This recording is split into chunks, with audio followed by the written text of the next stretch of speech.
Friends, welcome to job tracker YouTube channel. তোমরা যারা 2022 সালের টেট পাস ক্যান্ডিডেট আছো এবং 2023 সালে টেট পাস করবে বলে মনে করছো, তোমাদের জন্য কয়েকটি গুরুত্বপূর্ণ আপডেট নিয়ে আজকে কথা বলবো। তো ভিডিওটা প্রথম থেকে শেষ অবধি দেখো, আশা করি তোমরা অনেক কিছু ইনফরমেশন জানতে পারবে। দেখো, তোমরা যারা 2022 সালের টেট পাস ক্যান্ডিডেট আছো এবং 2023 সালে টেট পাস করবে বলে মনে করছো, তোমাদের মাথায় এখন একটা চিন্তা ঘুরছে, তোমাদের ইন্টারভিউ কবে হবে। তো তোমাদের জানিয়ে রেখি, তোমাদের ইন্টারভিউ এই বছরের মধ্যেই হবে, তাই তোমরা নিজেদের প্রস্তুতিটা শুরু করে দাও।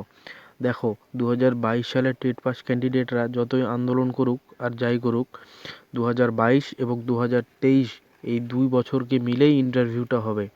যেহেতু 2023 সালের পরীক্ষা হয়ে গিয়েছে এবং আগামী 1 মাসের মধ্যে বোর্ড সেই পরীক্ষার রেজাল্টও বের করে দিবে, তাই তোমরা নিশ্চিন্তে থাকতে পারো যে 2022 যে ইন্টারভিউটা হবে সেটাতে 2023 সালে যারা পাস করবে তোমরা সুযোগ পাবে। 2022 সালের টেট পাস ক্যান্ডিডেটরা যতই আন্দোলন করুক আর যাই করুক, পর্ষদ সভাপতি কিন্তু প্রচণ্ড চালাক একজন ব্যক্তি।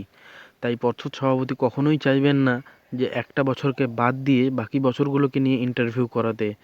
আর যদি এমনটা হয়েই থাকে, তাহলে ইন্টারভিউ হতে না হতেই, নোটিফিকেশন বের হতে না হতেই 2023 সালের টেট পাসরা আন্দোলন শুরু করবে। তাই 2022 সালের টেট পাসরা যতই আন্দোলন করুক আর যাই করুক, যুক্তিসম্মতভাবে দেখতে গেলে যতগুলো টেট পাস করবে ক্যান্ডিডেট 2022, 23 এবং বিগত যারা টেট পাস করেছিল সকলকে মিলিয়েই ইন্টারভিউটা হবে। তাই তোমরা যারা 2023 সালে টেট পাস করবে বা 2022 সালে টেট পাস করে আছো, তোমরা জোর কদমে তোমাদের প্রস্তুতিটা চালিয়ে যাও। তোমরা ইন্টারভিউয়ের জন্য তৈরি থাকো, কারণ 2023 সালের টেটের রেজাল্ট বের হওয়ার কিছুদিনের পরেই বোর্ড ইন্টারভিউ নোটিশ জারি করবে। ভিডিওটা ভালো লাগলে একটা লাইক এবং বন্ধুদের সাথে শেয়ার করে দিও এবং চ্যানেলটা সাবস্ক্রাইব করে পাশে থেকো।